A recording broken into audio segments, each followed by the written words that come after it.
de boas reflexões, de boas conquistas. Então, sejam todos bem-vindos ao Career Week Belas Artes.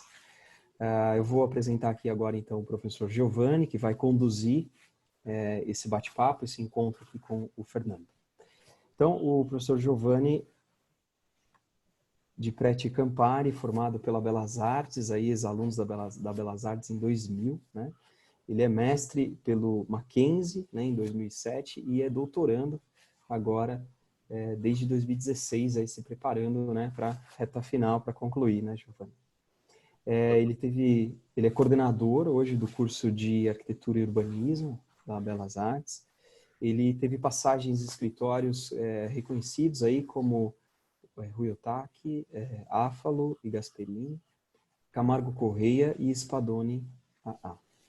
Então, muito bem-vindo, Giovanni, muito bem-vindo, Fernando. Obrigado por estarem aqui, né? Obrigado, Fernando, por ter prontamente aceitado aí o nosso convite. E muito obrigado a todos. Espero que a gente tenha uma noite aí muito importante, muito especial aí para pensar sobre carreira e o futuro da arquitetura. Bem-vindos. Com você, Giovanni. Bom, boa noite a todos. Antes de mais nada, obrigado aí pela presença de todos. Te agradeço o convite. Dario, agradeço também o aceite do convite aí por parte do arquiteto Fernando Vidal. O Fernando Vidal apresentando parece até uma repetição de algo de alguém que vocês já conhecem bastante. É por isso que nós ficamos honrados. O Vidal, ele é Managing Director do escritório Perkins & Will, filial, sede em São Paulo.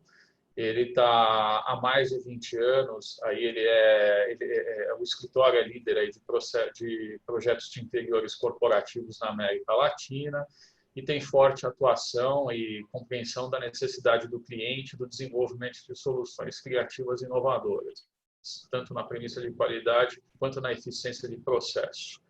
Então, durante esse período, ele acumulou aí uma grande diversidade de clientes atendidos, que vai desde como direito, publicidade, instituições financeiras, indústrias, entre outros, fortalecendo a experiência para trabalhar em diferentes expertises. Então, ele participa constantemente de seminários, palestras, workshops, e, aliás, em Crespo ele está aqui conosco aí na Belas Artes há há quase que 2 anos aqui conosco. E compartilha o conhecimento na área e ajuda no avanço das pesquisas para as melhorias nos espaços de trabalho, tá? E ele é membro do corpo de direção global da Perkins & Will e principal articulador estratégico da empresa na região. Então, vejam, pessoal, a Perkins & Will, ela é um conjunto de escritórios, se não me engano, a sede em Atlanta, né, Fernando? Não tem muito bem sede, mas tem escritório em Atlanta e se iniciou em Chicago. Iniciou em Chicago. E ele é um escritório que tem representantes no mundo inteiro, um escritório muito grande, um dos maiores do mundo. E o Fernando está aí representando aí o Brasil. E é um escritório que trabalha nas mais variadas escalas, desde uma escala pequena, de um local, de um objeto, passando por interiores e podendo chegar até master plannings. Então, eu convido vocês a entrarem no site da Perkins & Will nacional aqui no Brasil e também global fora, e vocês vão ter uma ideia aí da envergadura que essa empresa dos colaboradores que ela contrata direta e indiretamente, das empresas que prestam serviços a elas, bem como referências aí de trabalhos. E eu acho muito oportuno a vinda do Fernando, e o aceite do Fernando aqui, porque muitos de vocês estão num processo de preocupação, né, inclusive com o Covid-19, como é que vai ser a minha carreira, quais são as habilidades que eu preciso ter e desenvolver enquanto aluno ou enquanto já praticamente arquitetos no 8º, 9º, 10º semestre, o que é que eu preciso complementar de conhecimento e como é que vai ser, eu acho que é a pergunta de todos, né, e que ninguém sabe, na verdade, como é que vai ser o mundo, né, pós-Covid-19. Né? Quando eu digo pós-Covid-19, não é assim que eu estou dando uma data de término da pandemia. Pelo contrário, se nós não encontrarmos uma vacina e se nós não encontrarmos um respectivo Tamiflu para esse vírus, essa questão se tornará endêmica, de tal sorte que deveremos recalibrar todos as nossas atividades, sejam profissionais, pessoais, entre outros. Né? E eu acho que a presença do Fernando aqui nessa noite é extremamente interessante e eu espero que vocês façam proveito dela, desse bate-papo que eu vou ter. E conversar um pouco também a respeito do que ele tem visto mundo afora, porque, como eu falei para vocês, o escritório tem uma abordagem global e ele começa no Ocidente e, no caso, vai parar no Oriente. Então, metade do escritório da Perkins, por uma certa maneira, já passaram por estágios que nós ainda não passamos, né? Então, eu acho que é bem interessante perguntar para o Fernando como é que andam esse pessoal que está no Oriente, na China, no Japão, enfim, inclusive perto aí de Dubai, como é que tem sido essas questões todas. Boa noite, Fernando. Bom, obrigado aí pelo convite. Enfim, Dario, Giovanni, Belas Artes, é um prazer aqui bater um papo com vocês. Enfim, a ideia é a gente compartilhar um pouco do que está acontecendo aí no mundo como um todo e ajudar o máximo possível aí dentro da carreira do arquiteto. A gente está trabalhando aí com 4 cenários da própria pandemia, né? Então, primeiro a gente tem uma curva dentro da própria pandemia, onde você... Espera só um minuto. Você acaba tendo um cenário... Não, tá bom, agora tá melhor aqui. Bom, enfim, a gente trabalha com um cenário onde a gente, de alguma forma, tem a vacina, um outro cenário onde não tem vacina, mas tem um remédio, como você mesmo colocou, o Tamiflu, um cenário que é o cenário mais atual, que é um cenário sem vacina e sem remédio, mas sob controle, e um quarto cenário um pouco emblemático, mas ele é bastante importante colocar, que é um cenário sem controle, sem vacina e sem remédio, que a gente chama de Mad Max, diríamos assim. Então, o que a gente estava vendo na China acontecer no nosso escritório de Xangai há meses atrás, a gente achava que não ia chegar aqui dessa velocidade. Enfim, então, a gente ficou bastante surpreso do que aconteceu, tanto de velocidade, tanto a característica. Enfim, a gente até comentava, coitado do pessoal lá, já está 2 meses trabalhando em casa, coitados, enfim. Daí aquilo começou a chegar na Europa, chegou nos Estados Unidos e de um dia para o outro, de alguma forma muito rápido aqui no próprio Brasil. Nesse momento, o escritório da China já voltou a trabalhar, mas com bastante preocupações e protocolos novos de todas essas questões sanitárias. Europa, Londres, Dinamarca também já está começando a voltar gradativamente, e Estados Unidos ainda com bastante reflexões, porque os Estados Unidos é muito grande, tem normativas leste-oeste, aí, Califórnia, enfim, e Flórida bastante distintas. Mas a gente está aprendendo muito com essa questão da globalização, infelizmente, dessa questão da pandemia. A gente já trabalhava com muita tecnologia embarcada dentro disso para poder trabalhar em projetos colaborativos. Então, isso ajudou a gente a ter um certo, enfim, uma certa similaridade com o dia a dia de você trabalhar aí remotamente. Mas, ao mesmo tempo, a gente tem os clientes, a gente tem aquela questão do croquis, que a gente vai, de alguma forma, aprendendo cada vez melhor a trabalhar com isso. Mas a gente está não tirando de letra, mas estamos trabalhando super bem, demoramos aí 2, 3 dias para as pessoas estarem todas trabalhando nas suas casas. O que a gente brinca é que ninguém está trabalhando de fato no home office, né? A gente está trabalhando no home, family, school, pet and office, né? Tá, enfim, não é o home office claro, então está um pouco conturbado e as pessoas, de uma certa forma, estão se adaptando a isso. mas eu acho que, enfim, a gente está num momento bastante de pensar um pouco se tem, né? Mas a gente sempre acha que tem os benefícios desse momento todo, né? Então, acho que tem a questão da flexibilidade de horários, flexibilidade, mas, ao mesmo tempo, trazendo uma disciplina muito importante. Então, quando você acaba trabalhando remotamente entre escritórios, te exige muito mais disciplina e muito mais dependência de um com o outro. Então, a gente vê que esse cenário aí não é tão simples, é um cenário bastante incerto, mas a gente está trabalhando com esses 4, enfim, com remédio, com vacina e um pouco mais de controle. Perfeito.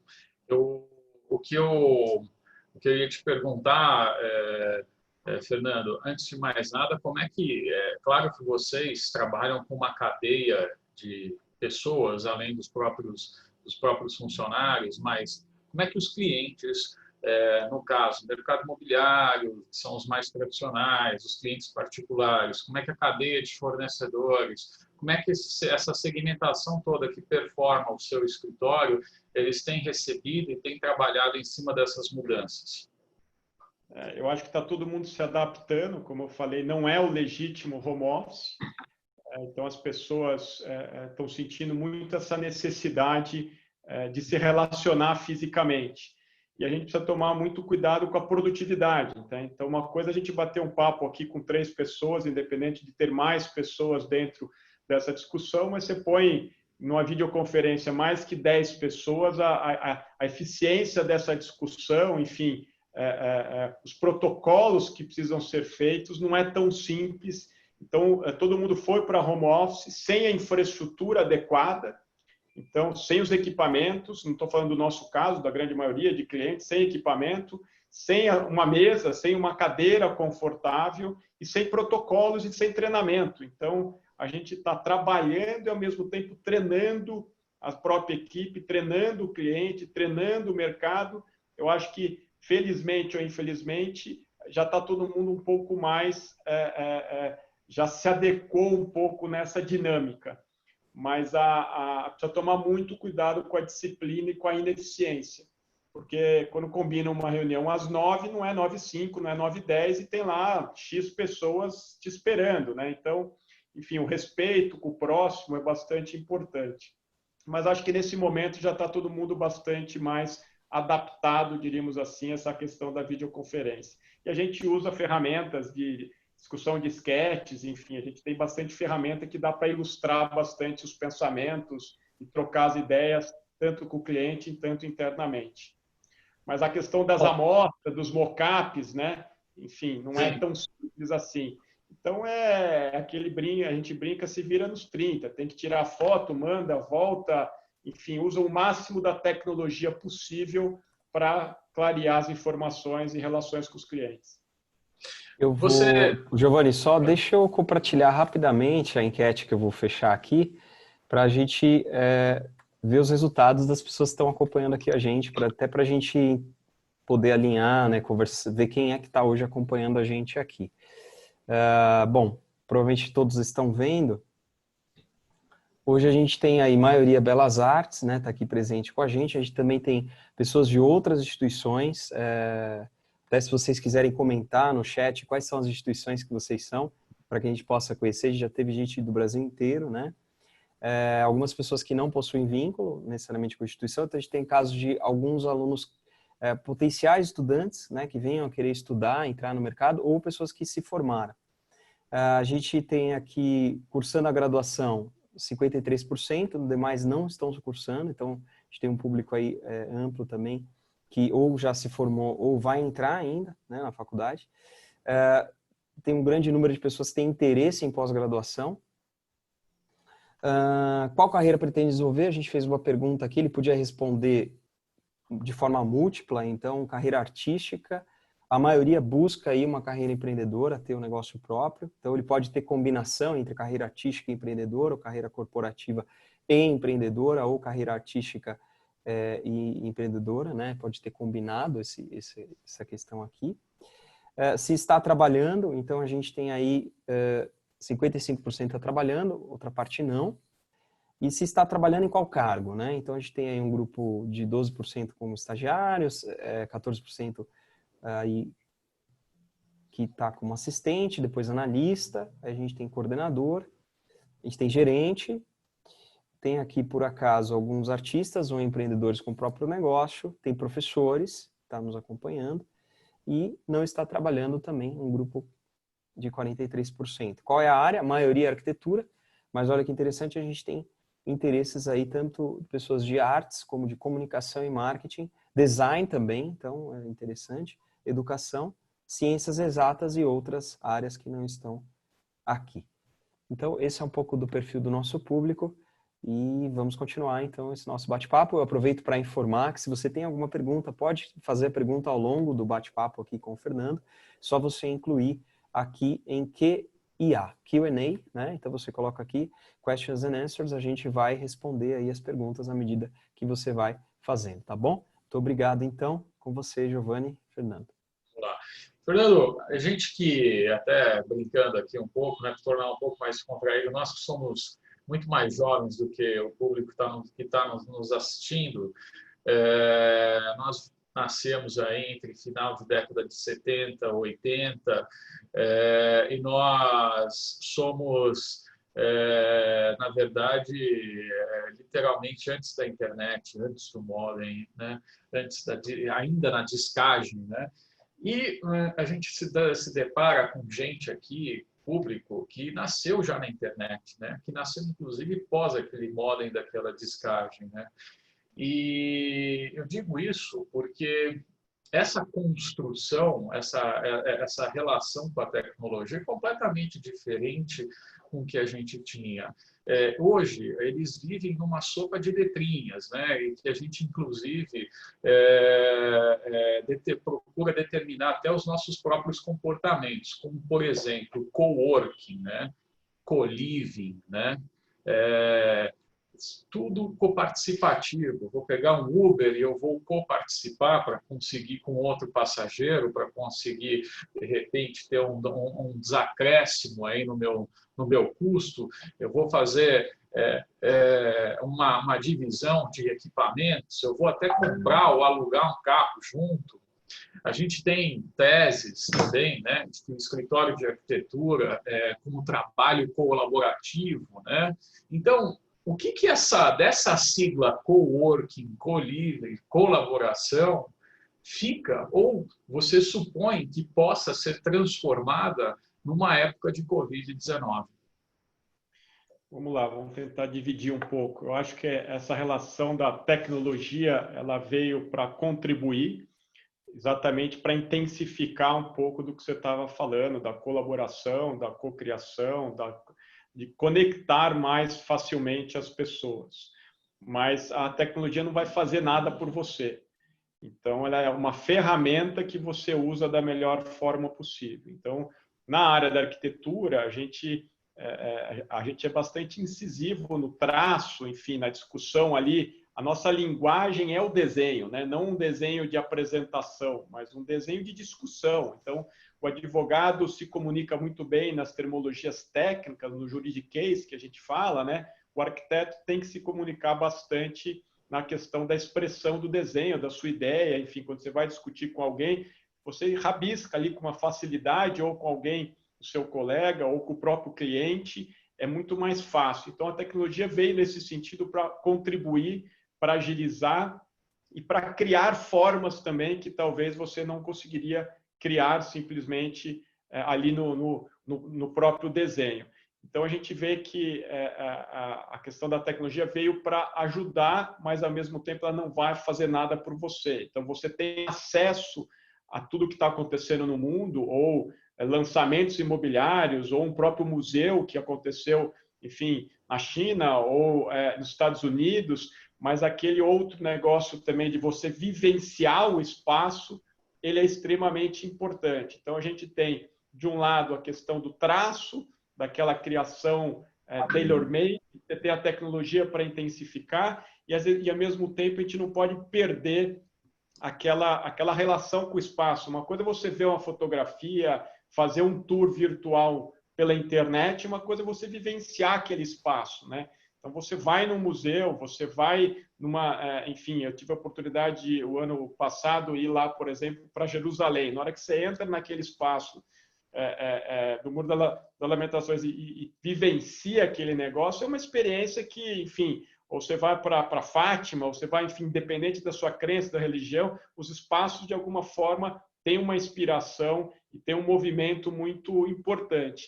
E aí, quando você coloca essa relação da tecnologia impulsionando os espaços colaborativos, eles também são bastante importantes, os coworks, as relações entre as pessoas, elas são bastante importantes. Eu acho que a gente vem estudando muito o que vai acontecer com os escritórios do amanhã, né? E a gente entende que a força dos escritórios ainda continuam muito presentes para você gerar cultura naquele espaço. Como eu estava fazendo a analogia, você precisa vivenciar. Então, você vai no espaço que você viu na internet, é uma coisa. Quando você vai vivenciar ele, é diferente. Então, os espaços de escritórios hoje, a gente entende que ainda tem uma força muito grande. E a outra coisa é que grande parte dos home office que estão funcionando nas empresas é porque grande parte das pessoas que estão em home office já trabalharam naquele espaço físico. Então, ela já tem aquela cultura, aquele negócio de você falar, um funcionário novo, um colaborador novo, fica aqui uma semana que você vai entender o jeitão, como é que a gente enfim, então isso é extremamente importante, esse potencial que ainda tem o espaço físico. Na relação dos coworks por si só, tem uma questão do momento que a gente está, de contaminação, de pandemia, mas ele cria uma atmosfera bastante importante, que é a colaboração, além da tecnologia, no seu próprio ambiente. Então, você se relaciona com pessoas fisicamente de uma forma diferente. Então, ao invés de eu estar sozinho num escritório com 4, 5 pessoas, eu estou numa comunidade que tem 100 pessoas complementares à minha própria cultura. Então, você cria uma disseminação, de fato, bastante interessante. Então, o que eu quero dizer com isso é o seguinte, a tecnologia ela é importante, mas a conexão humana é muito mais importante ainda. O ser humano foi feito para se relacionar e a arquitetura tem um potencial gigantesco de propor estes espaços de qualidade para as pessoas. Então, eu acho que as pessoas que estão vivenciando hoje em espaços, entre aspas, ruins, mal projetados, independente de ser a sua casa nesse momento mais, ou no escritório, estão, de alguma forma, consumindo esse espaço de uma forma ruim. Então, eu acho que a tecnologia ela é importante, mas a relação humana e o espaço físico ainda são muito mais fortes do que só a tecnologia, entre aspas, superficiais. Perfeito, perfeito. Bom, eu vou passar um pouco, Fernando, para algumas perguntas que eu acho que são até super relativas mais à carreira do arquiteto, né? Muitos alunos me perguntam, pelo fato de eu te conhecer, eu falo, poxa, Giovanni, mas quais são as habilidades que você entende como imprescindíveis para que me possa abrir possibilidades para eu trabalhar num escritório grande, como a Perkins & Will, entre outros. O que eu preciso ter de conhecimento, que postura que eu preciso ter enquanto profissional, que possa me levar a ser desejada por esses escritórios. Então, uma vez eu falei para essa aluna, pergunta direto para o Fernando, né? Estou perguntando direto para você, então. Legal. Bom, eu acho que, primeiramente, se possível, não achar que você vá ter a experiência após faculdade. Então, a partir do momento que você tomou a decisão de vou fazer arquitetura, entendo que é a minha vocação, eu já contei aqui em algumas conversas, eu tinha muita dúvida entre fazer publicidade e arquitetura, e aí eu tive a oportunidade de ir para o escritório de arquitetura, passar um dia, no escritório de publicidade, passar um dia, e os publicitários me convenceram a ser arquiteto. Falando, amanhã você muda de arquitetura para publicidade e você nunca vai conseguir, de publicitário, ser um arquiteto. Então, a partir do momento que você definiu, foi fazer uma faculdade, enfim, e entende que isso é uma coisa que te dá prazer, enfim, tenta fazer dela da melhor forma possível. E o que eu quero dizer com isso é que não espera a faculdade acabar para vocês se complementando. Então, se possível, trabalhe o mais rápido possível, que eu acho que é um complemento do acadêmico com a realidade. Mesmo que não seja aquele trabalho de fato que você gostaria ou que você almeja, mas a experiência que te dá esse complemento entre a realidade e a teoria, ela é muito importante. Então, isso vai te dando uma vivência complementar ao seu dia a dia como arquiteto. E aí, tudo que conseguir complementar ou de vivência do dia a dia ou que você não tem na faculdade, também é muito bem-vindo. Então, a gente fala que hoje um arquiteto ele tem que entender um pouco de marketing, ele tem que entender de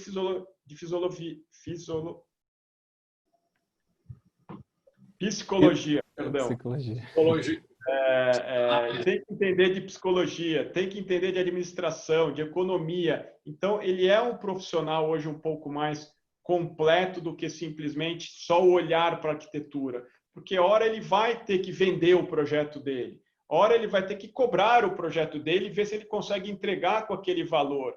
A hora ele vai ter que entender o que o cliente precisa. A gente brinca que normalmente o cliente ele sabe o que ele quer, mas ele não sabe o que ele precisa. Então, essa relação de você entender de fato o que o cliente precisa. Enfim, então eu acho que tem esses complementos, extra faculdade em si, trabalhos e cursos complementares. Outra coisa que é extremamente importante, a partir do momento que você vai no escritório ou pedir um estágio ou pedir um trabalho, analise esse escritório, estude esse escritório. É um pouco do que você faz quando a gente fala com o cliente.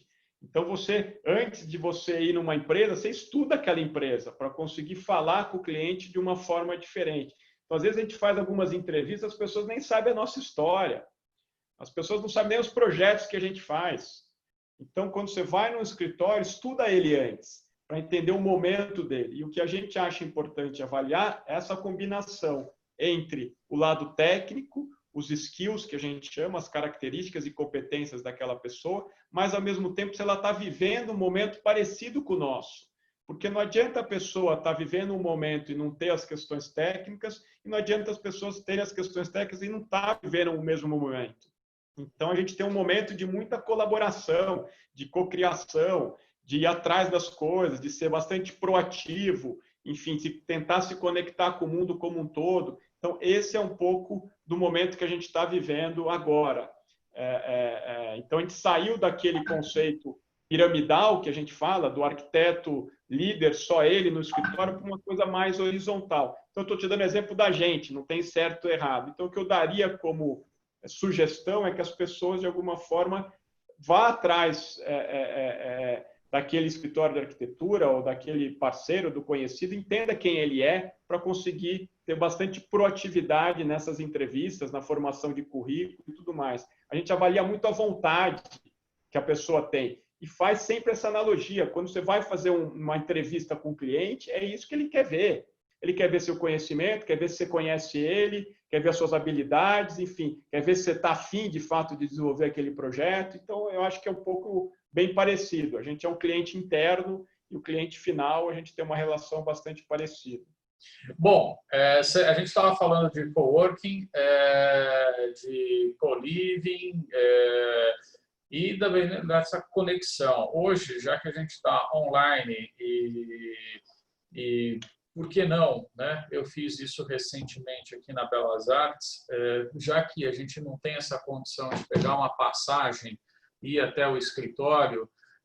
Da mesma maneira, eu estava brincando com um professor, eu falei, olha, trouxemos aí 18 professores para a Semana da Arquitetura, de todos os cantos do mundo, 5 professores chilenos, 5 italianos, uma professora turca, um da Costa Rica, outro veio representar o Japão, o outro veio representar os Estados Unidos e, às vezes, quando eu conversava com alguns reitores dessas universidades, eu falava, mas o que você quer com isso, Giovanni? E a minha resposta, que eu vou contar para vocês dois para a plateia, foi o seguinte: a OMS não fez uma grande campanha Solidarity, né?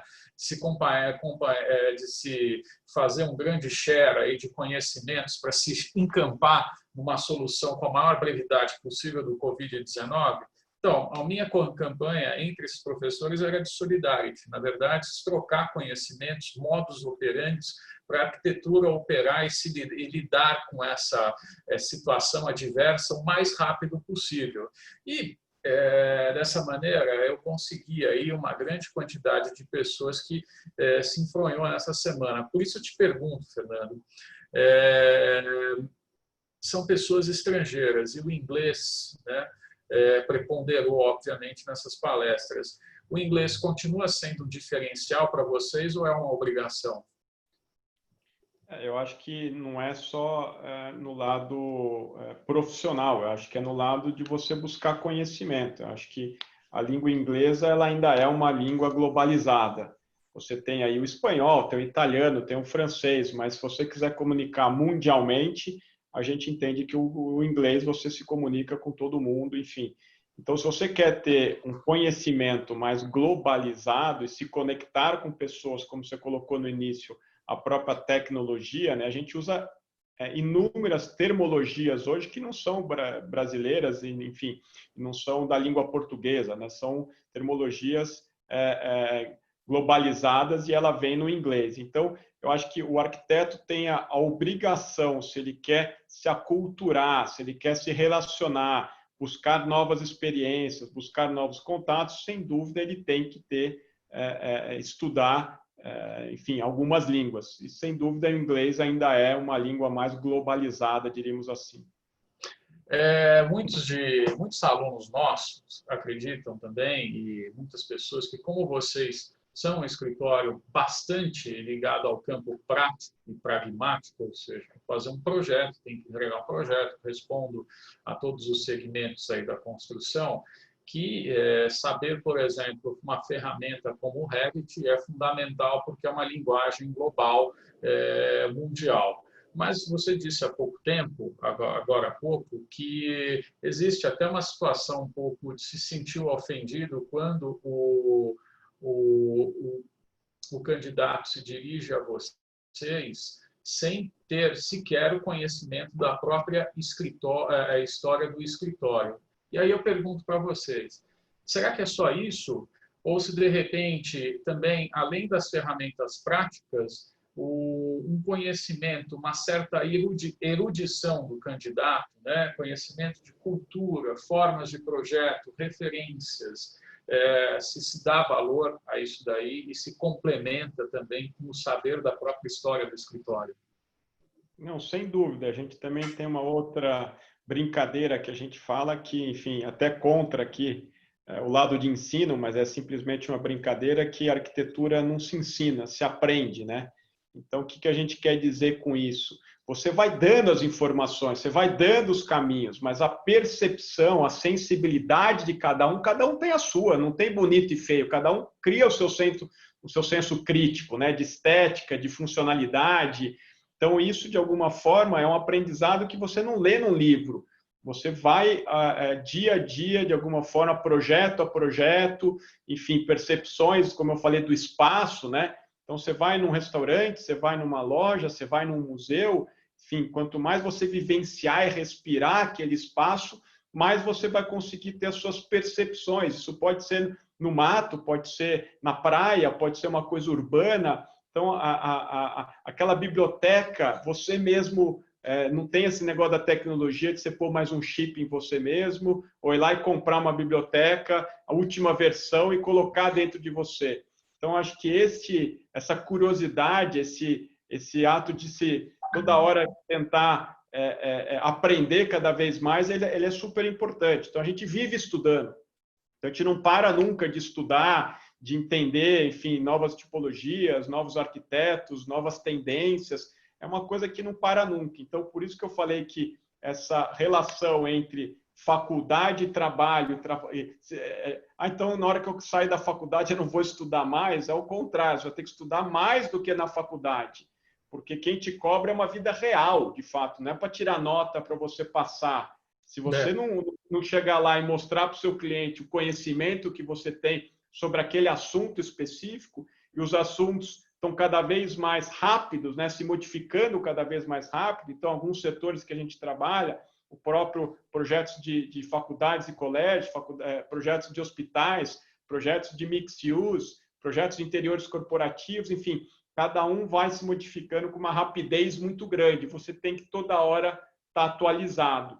Então, sem dúvida que conhecer o seu cliente, no nosso caso, conhecer os arquitetos, ter essas capacidades de software e tudo mais, mas toda hora não parar de estudar e não parar de aprender.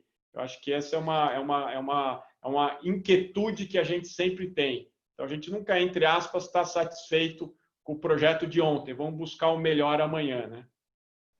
É maravilha. Até, aliás, eu estou te dando até um espaço se você quiser mostrar algum trabalho seu em cima de alguma pergunta que eu vou estar te fazendo. Que, é claro, a gente está falando de projeto agora. No seu entender, quais são os segmentos hoje, mesmo até com Covid-19, quais são os segmentos que lhe parece mais promissor para a Perkins & Will e para o mercado de arquitetura em geral? O que vocês têm trabalhado com maior desenvoltura e captado clientes com maior facilidade? Qual segmento ou não? Eu acho que você fez uma pergunta aí de $1 milhão, porque não está fácil nenhum segmento, né? Enfim, então a gente tem aí os próprios edifícios, que eu vou passar rapidamente aqui alguns, não sei se vocês estão vendo. Sempre pegando aí uma relação de arquitetura mais contemporânea, uso do verde, materiais bastante translúcidos. Então tem esse mercado de edificações que estão vindo aí ao longo do conceito dos mixed use, né? Também muito atrelado ao novo plano diretor. Então, tem vários tipos de projeto, mas sempre a gente tentando ter as experiências dentro dos próprios espaços, experiências distintas, enfim, com N tipologias dos projetos. Então, tem aqui os projetos de edificações, que a gente chama, com diversos tipos. É um mercado que, dependendo hoje do setor, são investidores que olham mais a médio e longo prazo. Então, um prédio desse não fica pronto desde a estruturação, desenvolvimento de projeto e obra por menos de 5 anos, entre até a captação do dinheiro. Então, enfim, então é um mercado que não está tão aquecido, estava mais aquecido, teve aí um período de distrato, principalmente de apartamentos, voltou, enfim, já teve uma certa retomada, mas é um mercado que, de alguma forma, não parou, nenhuma obra parou de edifícios residenciais e comerciais, principalmente quando você vende um projeto residencial e já começa a obra, você tem aí uma obrigação de entregar aquela obra, enfim, e ao mesmo tempo, quando você tem os investidores de um edifício corporativo, ele quer ver aquele negócio acontecer, não adianta você ter terreno ou ter só obra. Enfim, então acho que esse é um mercado bastante interessante, que a gente está vendo que tem uma certa incerteza, mas ele é um pouco mais, diríamos assim, consistente a médio e longo prazo, e a gente não teve nenhum projeto que foi paralisado nesse momento. Até parece... Diga. Ou não, você falou aqui, eu vou só... Você tem a área de educação também, que é uma outra área que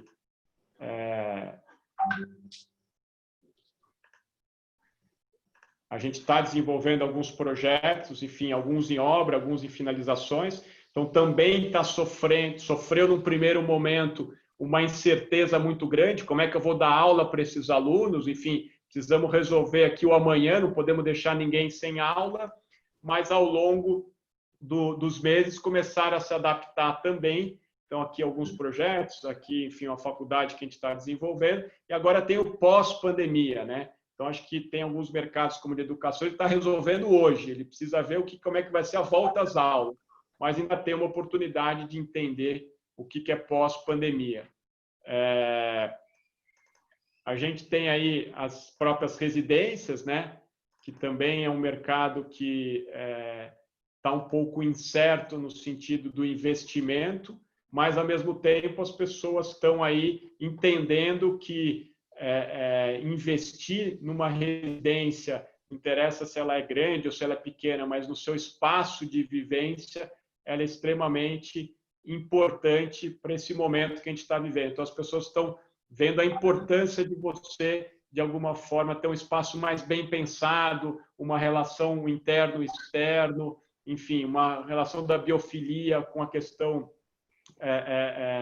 de vegetações, enfim. Então, as pessoas estão vivenciando períodos que elas tinham anteriormente de manhã ou final do dia na sua própria residência, passando o dia na residência, no seu apartamento, enfim. Então, também é um setor aí que a gente vê que está sendo mais bem analisado, diríamos assim, mas não que tenha essa questão do investimento rápido, porque tem muita incerteza ainda do que há por vir na questão econômica, né? Então, a gente tem aí uma questão de saúde, mas a questão econômica agora é bastante importante. Outra área que a gente atua, que está bastante interessante, como a gente já falou no início, é a área de escritórios. Então, tem 2 momentos, a volta do escritório e o que vai ser os escritórios daqui para frente. E como eu falei também, a gente acredita muito na força desse espaço físico para geração de marca, para geração de cultura, para geração de valores de uma própria empresa, independente se ela é pequena, média ou grande, independente dos seus setores. Então, tem mercado, por exemplo, de banco que está sofrendo demais, porque as coisas não rodam. O cara tem compliance que não dá para acontecer. Como é que você faz com uma mesa de operação onde a pessoa se fala pelo olho, né? Ela nem fala uma com a outra, ela dá aquela olhada, o cara já faz a ação para lá ou para cá. Enfim, então é um outro setor também que a gente vê 2 momentos. Como é que eu volto e como é que vai ser meu escritório daqui para frente? E o que a gente entende muito é que agora o home office começa a fazer parte dessa discussão. Então, a gente entende que o home office vai fazer parte desse ecossistema agora dos escritórios. Uma coisa que aí... Uma coisa que é muito interessante, que você comentou, né? Você imagina, né, como o mercado da construção está se aquecendo, né? E aí eu acho que uma coisa que corrobora algo que você falou para os alunos, para os convidados, é o entendimento também da realidade econômica do país. Vejam, são empreendimentos que o Fernando está mostrando que são da ordem de 50, 60, 80, 100 milhões de reais. E o que é interessante vocês observarem aqui é que em nenhum momento que quando eu era pequeno, eu acho que o Fernando também, eu jamais imaginaria que o Brasil fosse flertar com uma taxa abaixo de 3%. Né? E a taxa Selic na verdade, de uma maneira geral, quanto custa o dinheiro, gente? Ou seja, quanto que custa, né, você pedir e emprestar esse dinheiro, né? E essa taxa é muito ligada ao Estado, ao momento econômico e também ao próprio risco econômico de um país.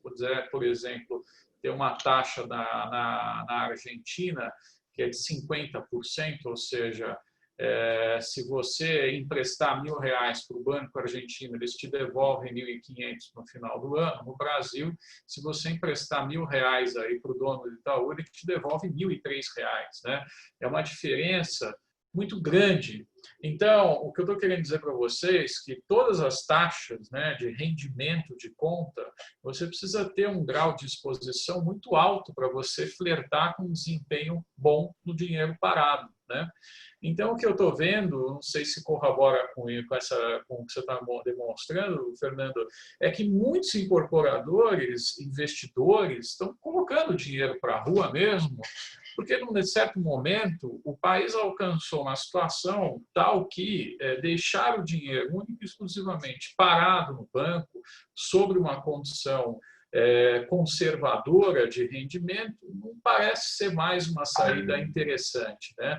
E, de uma certa maneira, até as próprias iniciativas dessas companhias em empréstimos, né, em alavancagens que podem ser muito interessantes para empreendimento imobiliário, também me parece ser interessante também.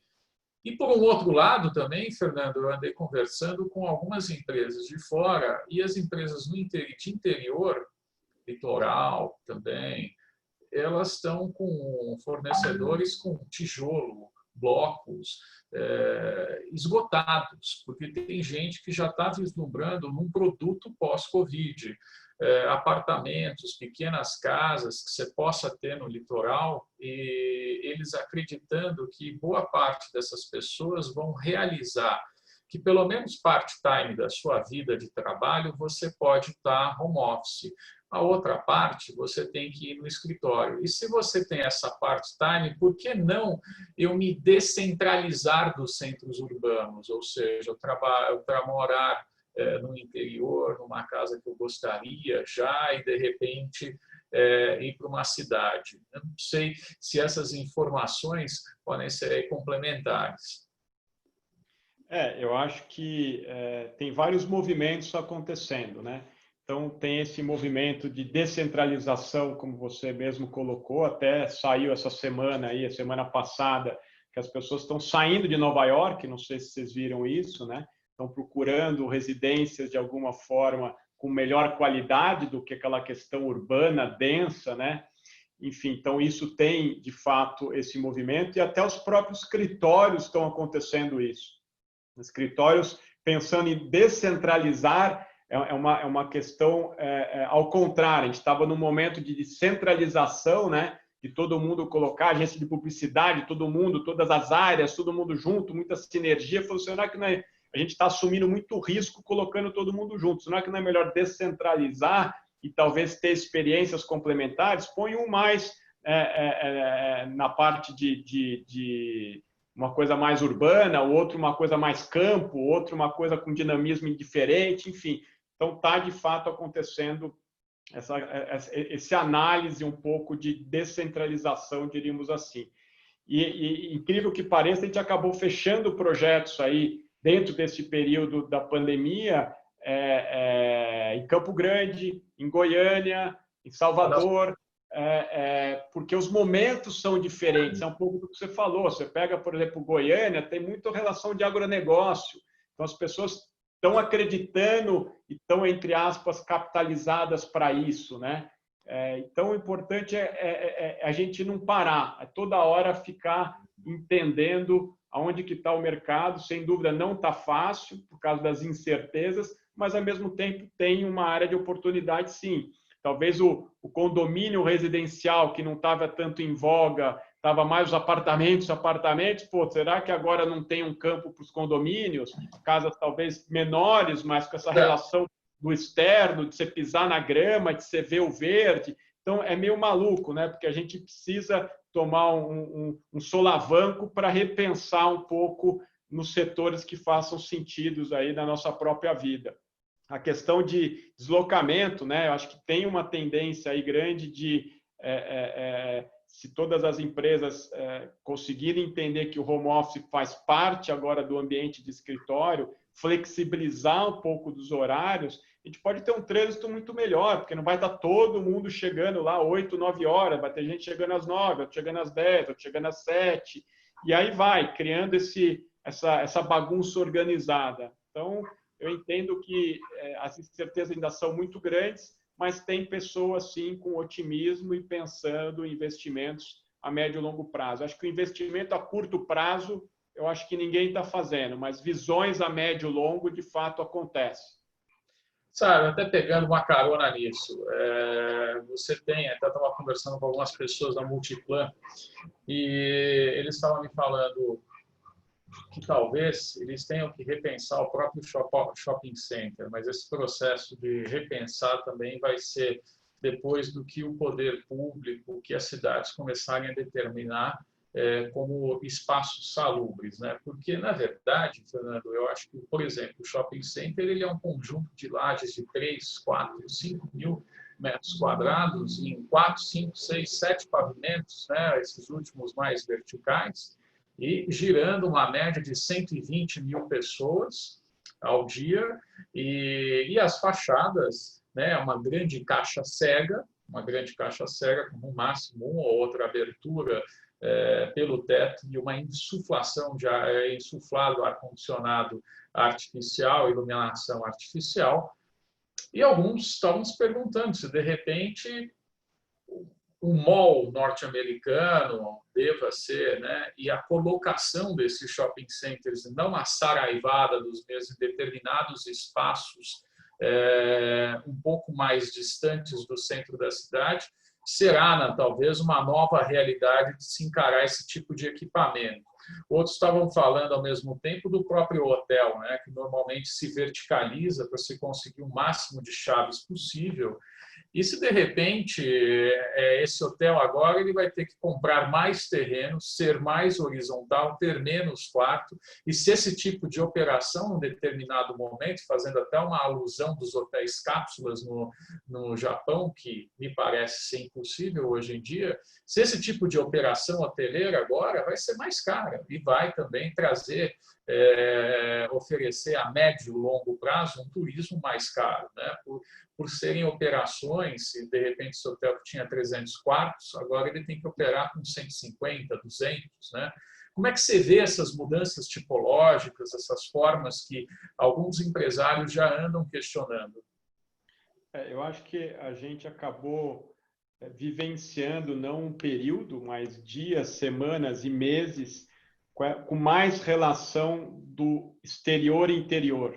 Então, acho que mesmo você estando na sua casa, tendo uma pequena janela ou no seu apartamento, você abre, você vê o vento entrando, o vento saindo, o barulho lá de fora que incomoda, daí você fecha, às vezes está muito frio, você liga, muito calor, perdão, você liga o ar. Então, essa relação interno e externo, eu acho que é uma coisa que as pessoas estão vivenciando, não simplesmente, como eu falei, de manhã ou final do dia e o dia inteiro trabalhando num próprio escritório todo envidraçado, ou que você falou que acontece numa reflexão nos shoppings. Então, acho que essa relação já vinha, de alguma forma, se agravando, já tem novos shoppings, independente se ele é dependente do ar-condicionado, tendo essa relação do interno e do externo, tendo essa biofilia, o verde, a luz natural entrando. Então, esse conceito de põe a pessoa num box e faz ela comprar, isso para mim não tem mais volta, isso não tem vida mais útil,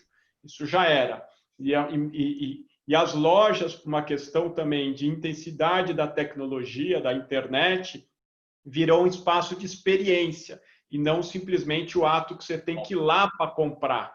Então, acho que a gente já vê em alguns movimentos acontecendo e que esses movimentos talvez vão acelerar por causa desse momento que a gente está vivendo. Então, eu acho que os shoppings já estavam passando. Então, você vê os novos shoppings, eles já têm uma relação de você andar, olhar para fora, sem não ir lá só por causa da loja, você vai na loja, mas você quer ir no restaurante. Enfim, então virou mais um lugar de experiência e de relacionamento das pessoas do que o ato da necessidade de ir lá para comprar algo.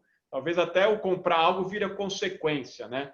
Você nem foi lá para comprar, mas no final do dia você compra alguma coisa por uma experiência que você teve ou lembrou de uma necessidade. Agora, a gente tem um momento ainda da contaminação que é muito incerto, mas a experiência que esses espaços têm que dar a médio e longo prazo com essa relação interno e externo, eu acho que é uma coisa que não tem volta. Isso cabe para shopping, isso cabe para escritórios, isso cabe para os hotéis também. Então, você não ter uma possibilidade de ter uma relação interno-externo ou um complemento de serviços naquele hotel, eu acho que tem aí uma tendência a você buscar espaços que, de fato, te dê mais esse conforto, né? E o interessante que a gente está vivenciando é que o conforto não quer dizer luxo, o conforto quer dizer aquele espaço que, de alguma forma, atende às suas necessidades, né? Então, trazendo um pouco até que eu lembrei de uma analogia que a gente faz, as casas estavam muito, os apartamentos, as residências, enfim, estavam muito horizontais, no sentido de tudo para todos, né? Enfim, então, aqui pode filho, aqui pode esposa, aqui pode marido, aqui pode todo mundo, a cozinha aberta, a varanda integrada, e, ao mesmo tempo, as pessoas estão sentindo falta da sua individualidade. Então, olha que interessante, a gente vinha por um momento de coletividade, não que não vá ter ainda continuar isso, mas as pessoas estão sentindo falta agora do espaço seu, do espaço que você possa fechar e fazer essa conversa que a gente está falando, e tem gente fazendo calls dentro de banheiro, porque não dá, porque precisa de uma hora de de se concentrar. Então, acho que, mais ao mesmo tempo, volto a falar, a relação interno-externo, eu acho que é uma coisa muito interessante e muito importante, que todos os segmentos, eu acho que vão passar por isso. Alguns impossíveis, enfim, avião, entre outros, mas tudo que você possibilitar o interno e externo vai ser melhor. E a outra coisa é a questão de clima. Então, tem lugar que não dá para você ficar no interno e externo fisicamente, mas talvez visualmente sim. Então, você pega países frios, é até interessante o dado que os países mais nórdicos, mais frios, tiveram mais facilidade essa adaptação da quarentena do que os países tropicais. Porque a pessoa já ficava lá 2, 3 meses trancada em casa, porque não dava para sair para fora. Então, mas ao mesmo tempo, essa relação interior-exterior, ou fisicamente ou visual, eu acho que é uma questão importante. Que é a luz natural, você vê longe as coisas. Eu acho que tudo que puder propiciar isso, acho que tem uma qualidade de vida melhor para o usuário. Deixa eu dar uma olhada aqui, na verdade, Dario, eu estou vendo que tem algumas perguntas aqui embaixo, não sei. Isso, aqui no Q&A, tem 3. Aonde está aqui? Deixa eu dar uma olhada. Ué, vamos ver aqui. Não, Dario... Não, ali está no Q&A, ali do ladinho. Se quiser, também eu leio para você. Então, é melhor você ler, porque eu estou vendo. Eu vou pegar aqui, ó. Põe o óculos. Não, fica tranquilo. Eu não uso óculos. Mas é que eu não estou vendo, literalmente. Você não está vendo, Ara. Muito bom, muito bom. Olha, na opinião de vocês, é um cenário promissor, embora volta aí um assunto que o Fernando já tinha tocado, é um cenário promissor para o design de interiores e para a arquitetura de interiores, decoração, tendo em vista que teremos adaptações em plantas corporativas daqui para frente? Eu acho que sim. Eu acho que as pessoas estão sentindo na pele o que é um bom espaço e o que é um espaço ruim. Mas, ao mesmo tempo, as incertezas econômicas elas estão em paralelo. Então, eu acho que tem um pouco desse desafio. Todo mundo vai querer espaços melhores para trabalhar, espaços melhores para viver, a busca desse conforto. Então, o que eu vejo é que as pessoas vão querer levar suas casas para os escritórios, levar seus escritórios para casa. Então, ele também não quer mais trabalhar em casa com uma cadeira que não seja apropriada. Ele não quer trabalhar. Ele não quer trabalhar no escritório numa cadeira também, não possa sentar meia hora numa poltrona para ler um negócio. Não quer ficar o dia inteiro que nem uma máquina sentada naquela cadeira que tem uma ergonomia, mas ele quer trabalhar a hora um pouco em pé, um pouco sentado, um pouco no sofá, que ele está vivenciando isso do dia a dia. Então, acho que tem muitas discussões, não acho que seja um mercado promissor, enfim, porque a gente está vivendo uma pandemia que tem reflexos diretos aí bastante importantes. Mas sim, eu acho que tem muito espaço para essa discussão da qualidade da vida das pessoas que tem a relação com o próprio espaço. E até você vê, né, complementando ainda, Fernando, alguns escritórios dizendo que pelo menos até dezembro estarão em home office e vão avaliar se, algumas empresas, né, vão avaliar se eventualmente até não vai ser permanente em alguns casos aí, né? Então há uma mudança, aquilo que você falou. Elas estão achando bom hoje, porque grande maioria das pessoas que estão em home office já vivenciaram tem a cultura. Então, esse acho que é o grande desafio. Muito bom. Enfim. Eu até queria mostrar o material, Dario, até aproveitando para tentar ver se o Fernando me ajuda aqui, responder umas perguntas rápidas, né? De algumas provocações que eu separei aqui para vocês e nessa live aqui, que eu acho que é de extremo, muito interessante. Pessoal, de uma maneira geral, e o Fernando também é uma pessoa muito de business, nessa crise tem gente que chora, mas também tem gente que vende lenço, ou seja, que enxerga oportunidades e que enxerga possibilidades de se transformar nesse mundo num mundo melhor, né? Essa primeira imagem que eu estou mostrando para vocês, que é um clássico, né? É uma vista de Hong Kong, dos tiny apartments deles aí, dos de viver num cubículo, né? Uma cidade que chega a ter R$40 mil o custo do metro quadrado, e que não há possibilidade de você ter um apartamento de 100 metros quadrados aí, se você quiser morar em Hong Kong.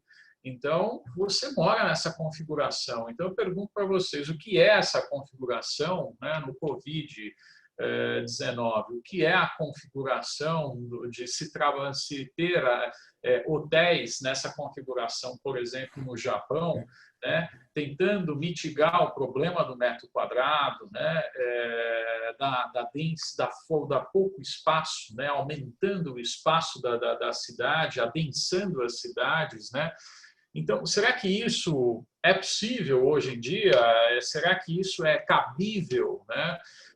Você pensar, por exemplo, né, são ideias que, se você retira da década de 60, das primeiras estações espaciais, 70, e aí você tem grandes pensadores como Peter Cook, né, o Archigram, que tentava emular cidades hipercompactas, hiperdensas, né, e com módulos que você poderia ser expansível ou não expansível. E, de um certo momento, você tem os metabolistas aí japoneses começam a inundar a partir da década de 70. Se a gente conhece no mercado imobiliário, venha você morar em 25 metros quadrados, os caras têm hotel de 10 metros quadrados, ou até menos que isso daí, né? E com um alto grau de concentração de pessoas. E o que é um shopping, de uma maneira clássica, que a gente via conversando, né? Se não um grande galpão com várias lajes, da maneira mais tradicional, que de repente se deveria se reinventar, né? Deveria ser mais aberto ou menos aberto. Como é que é isso, né?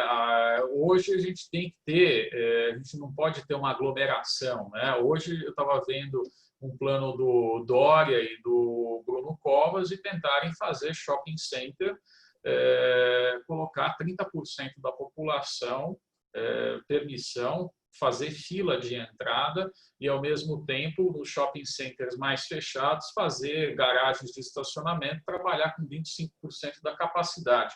Um carro distante a cada 3 ou 4. Né? Então, a gente tem situações que, de repente, tem que se reconfigurar. Né? E até o próprio cinema que se tinha, né? O cinema, o drive-in, que era um grande equipamento em extinção, alguns caras tentando voltar com esse equipamento, né? Ou reconfigurando essas salas que tinham capacidade para 100 por uma capacidade de 30, com 2 ou 3 cadeiras separadas, né? E uma das coisas que se preconiza muito nas universidades, eu preconizei de uma certa maneira, faço aqui um meia-culpa, nossa, a cidade, gente, tem que ser densa, vocês têm que colocar maior quantidade por metro quadrado. O incorporador vai ficar feliz, porque ele vai estar otimizando o investimento.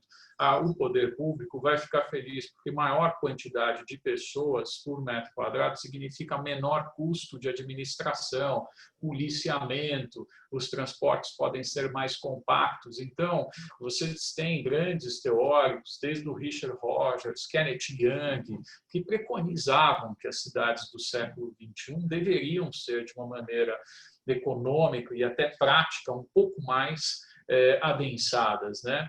E será que isso é realidade hoje em processos pandêmicos e que a medicina, a OMS, todo mundo fala que não vai ser o primeiro, nem o segundo, nem o terceiro, a gente vai viver próximas gerações com processos pandêmicos, inclusive encavalados um no outro, né? Será que chegar, por exemplo, em projetos que foram estruturados no Japão, se ter uma torre para 150 mil pessoas morando em 1 quilômetro de altura, será que é isso mesmo que é a cidade? Ou, de repente, a cidade tem que voltar no passado? Você pega uma cidade como a Broad Acre, que é a do Frank Lloyd Wright, que era uma cidade agrária, era a cidade que se reencontrava com a própria fazenda, e não a fazenda abandonada, né? Um grande êxodo rural, né, que a gente fez nos últimos 2 séculos, né, para a cidade. Se de repente a gente vai ter um êxodo urbano, ou um pequeno êxodo urbano, e um encontro entre cidade e campo, e aqui vocês têm aqui uma configuração de como Wright imaginava, né, um campo, uma terra produtiva para cada pessoa, família, né? Trabalhos locais, né? E, de repente, será que a cidade não é mais centralizada e se vão ter vários centros na cidade, né? E a questão de comportamento, né? Você tem uma brincadeira que vocês veem aqui na própria Dinamarca, de uma mulher andando numa bolha, mas ao mesmo tempo o escritório já está, um escritório dinamarquês já zoneando espaços, né, nos equipamentos públicos para você fazer um piquenique, desde que esses círculos estejam a 2 metros de distância e que vocês estejam respeitando esse círculo, porque se você não estiver respeitando e for visto, você recebe uma multa de 500 euros. Então, existe agora também uma nova política administrativa desses espaços, né? De uma certa maneira, restaurantes como na Holanda, aqui, vendendo frutos do mar e fazendo cabines, né, de jantares na frente do próprio oceano, né? E vocês têm até arquitetos chineses trabalhando com escudos protetivos que você vai andando, né? Isso aqui é um escudo protetivo de Kevlar e plásticos, e essa parte roxa são fios de iluminação UV, ultravioleta, né, que matam qualquer tipo de micróbio, bactéria, vírus, e que funcionam aí a 56 graus. Então, será que a gente vai andar blindado? Aqui vocês têm um grupo de arquitetos aqui no Brasil que tem feito aí um grupo de ambientes de desinfecção. As cores são translúcidas justamente para chamar a atenção das pessoas. Então, ao invés de você ir para o hospital e ficar infectado, você pode receber um tipo de banho, que gotículas que laboratórios de grau 5 de infecção recebem.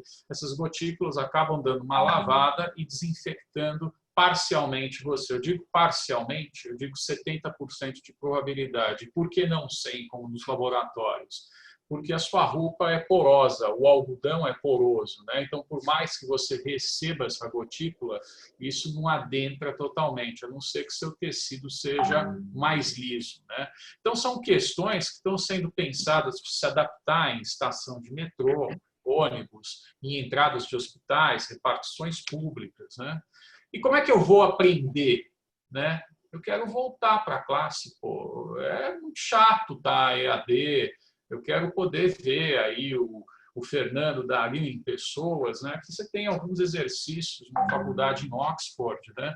Pensando em sair, né? Pegar a estrutura do campus e ocupar só 30% delas. Então, classes que tinham 100% de ocupação vão ser ocupadas com 30%, com 2 carteiras de diferença entre os alunos, e os remanescentes vão na parte externa do campus, né?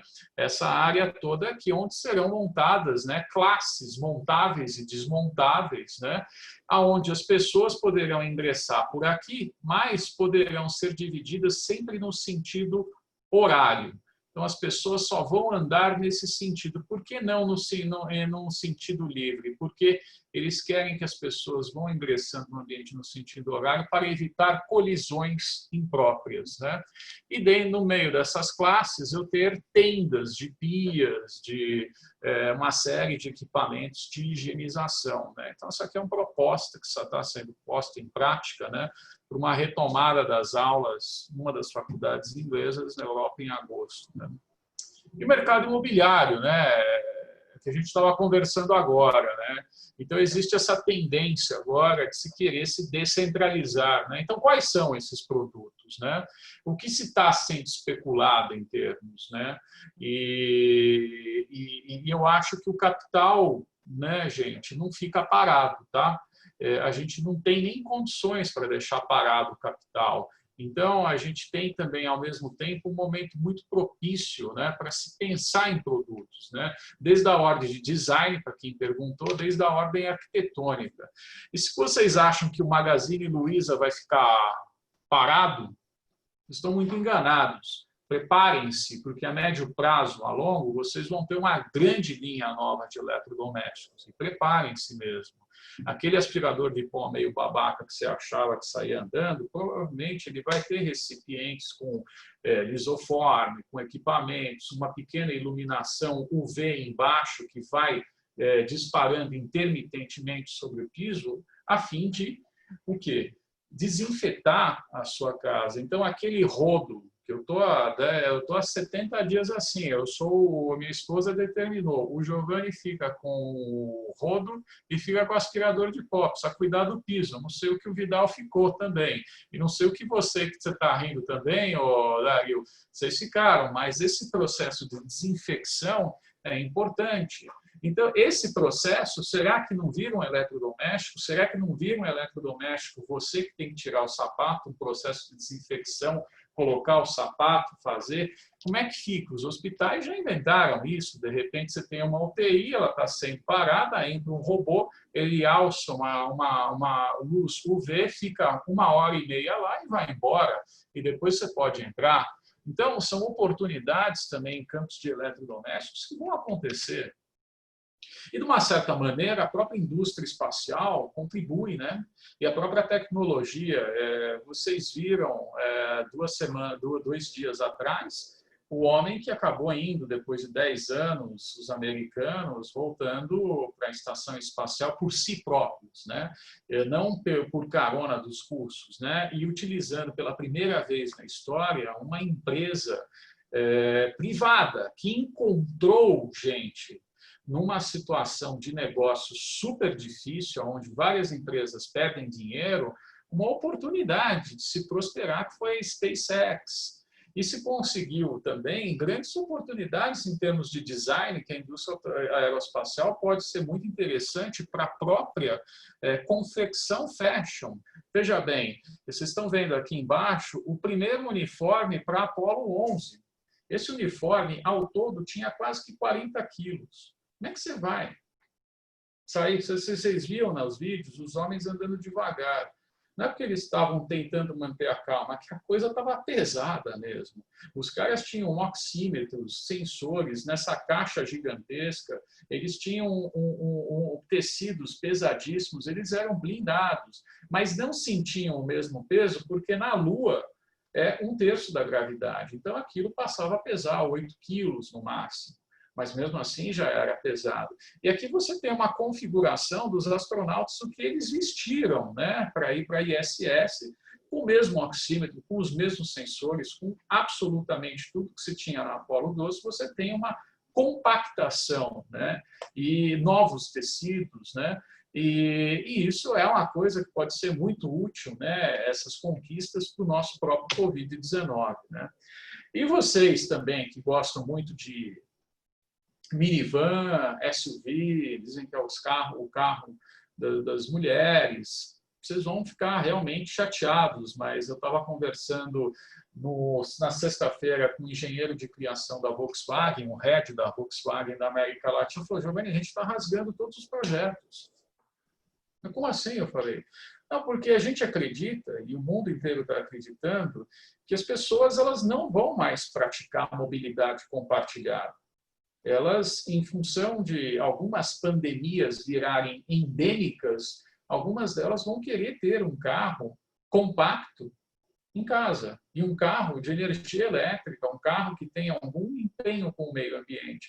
E nós começamos a voltar para a prancheta para pensar em famílias de veículos, são essas do canto direito, para satisfazer, né, esse ingresso, essa manutenção de se ter um carro, né, nesses processos, inclusive. Então, começando a pensar nessa história toda. E, de uma certa maneira, pessoal, balada que vocês jovens, vocês vão começar a ter discotecas no teu terraço. É melhor vocês fazerem uma reforma no terraço, vocês verem e ouvirem, de repente, ter a sorte que o David Guetta escolha o terraço do teu prédio para tocar uma balada para vocês e para os vizinhos. Né? Então, assim, as coisas, de uma certa maneira, que eu estou mostrando nesses slides, elas vão acontecer. E o que o Fernando estava tentando dizer é que vão acontecer. Não é o fim do mundo. Agora cabem a vocês, artistas, arquitetos, designers, de reconfigurarem essas coisas e trazerem ideias, porque o campo está aberto. A indústria aeronáutica também está perdida. Eles apostaram no começo do século no Airbus A380, achando que esse aparelho ia baratear o ticket, né? E o ingresso a vários países e gerar aumentar a densidade do turismo. Está lá, ó, vocês estão vendo no canto esquerdo, aeroportos como Heathrow, entre outros, com todos os aparelhos parados, né? E, de repente, um avião desse que é inconcebível, né? Nessa época de pandemia. Hoje a indústria aeronáutica está começando a falar em turbinas elétricas, em aviões do porte do 777, como o maior de todos, e não pensando no A380 e no 747. Então, vários processos estão sendo discutidos na indústria aeroviária. E outra coisa, gente, essa consciência também, por fim, da natureza, né? Parece que o italiano está descobrindo a natureza e o mundo também, né? E quando eles voltaram para Veneza, depois de quase que 80 dias de confinamento, eles encontraram esses canais translúcidos, eles encontraram peixes nadando, eles encontraram cisnes passeando, focas circulando, coisas que há mais de 60 anos, bichos que não circulavam, e um azul turquesa, e um frescor da água, e não aquele fedor que se tinha inicialmente.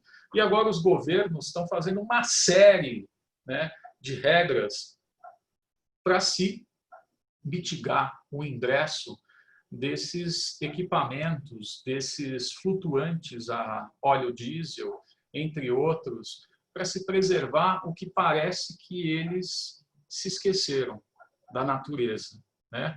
Então, vai existir, ao mesmo tempo, e corroboro com o Fernando, um grande processo de defesa da natureza, né?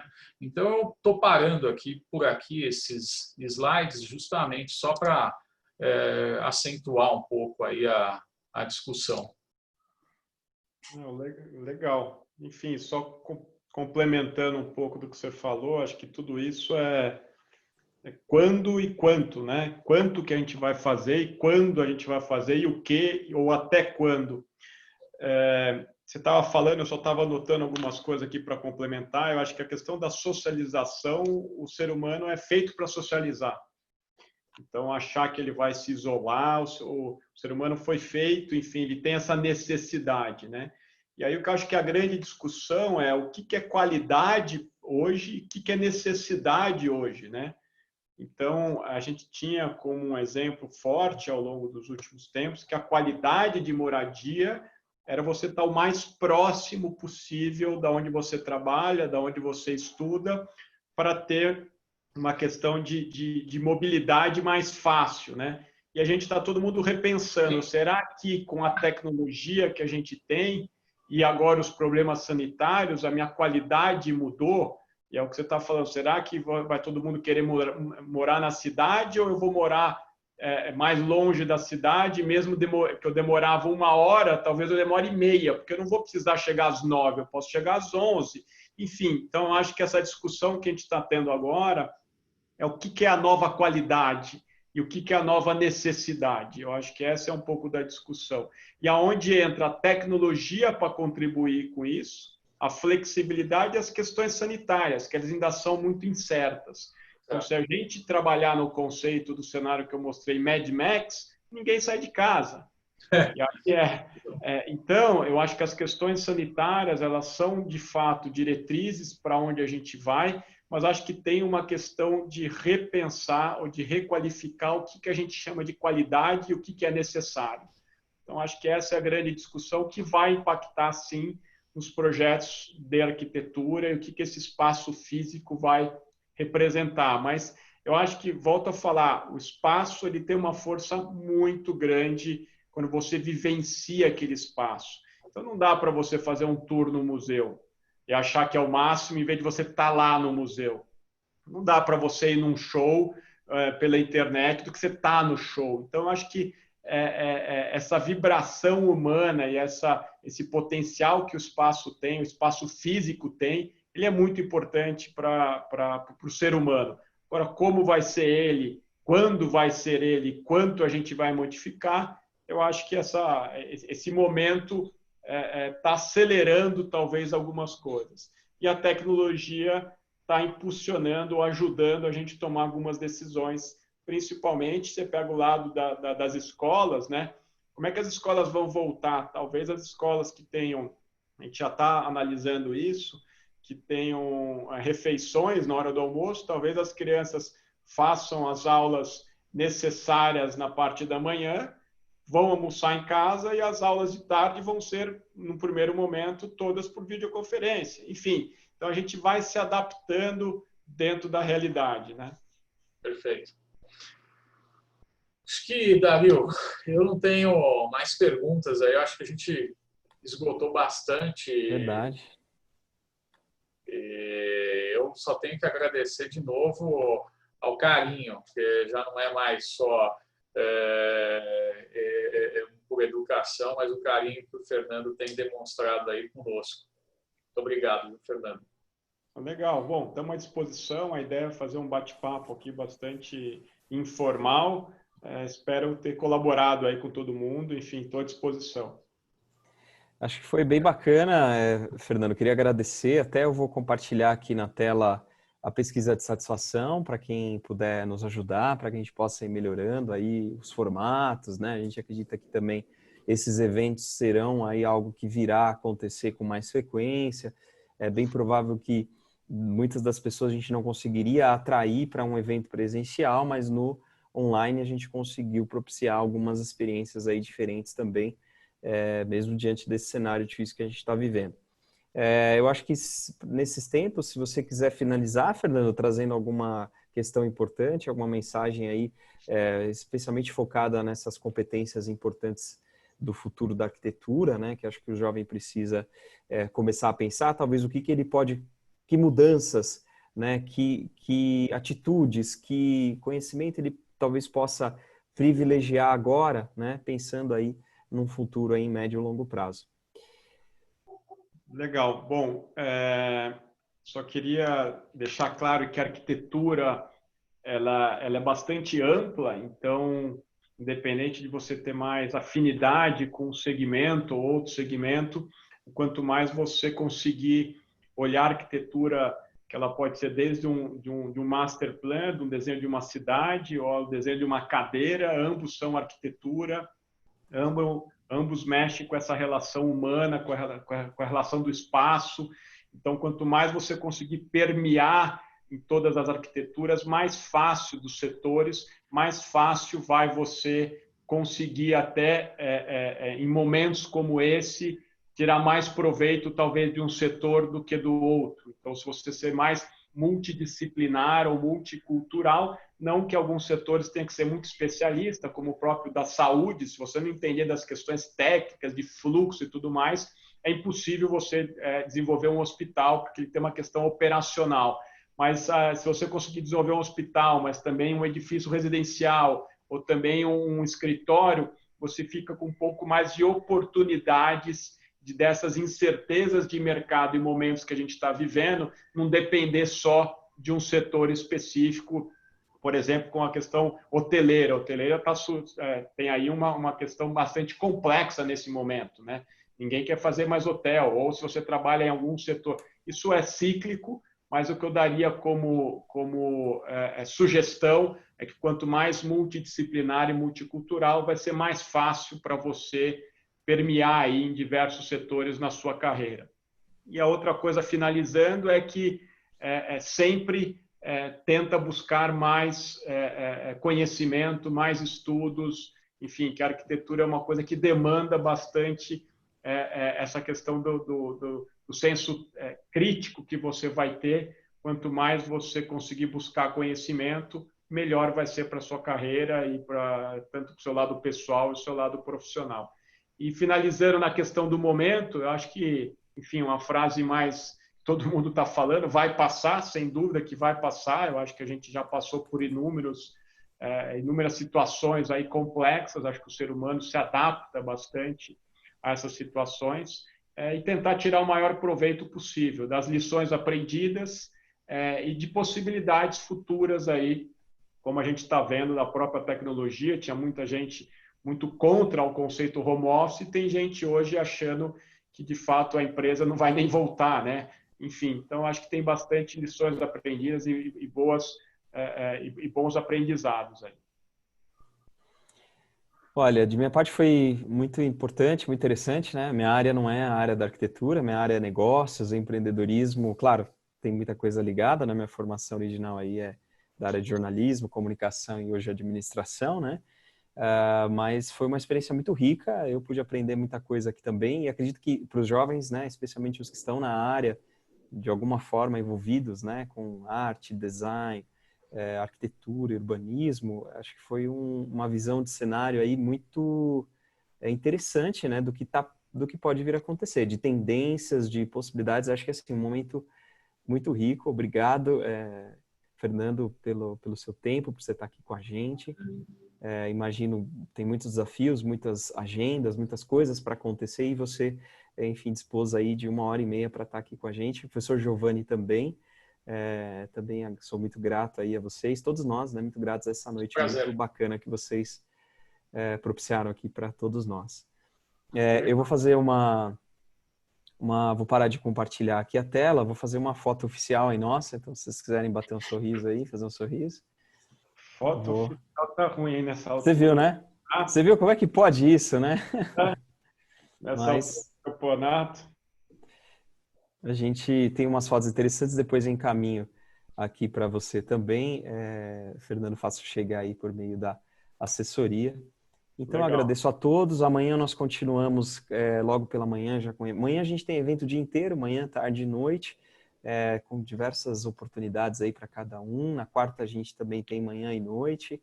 Quinta a gente tem manhã e noite, e sexta pela manhã. Então tem muitas oportunidades para a gente pensar aí sobre futuro de carreira, das nossas carreiras, né? O futuro aí das profissões.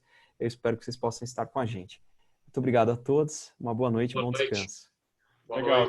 Boa semana para todo mundo aí. Tchau, tchau.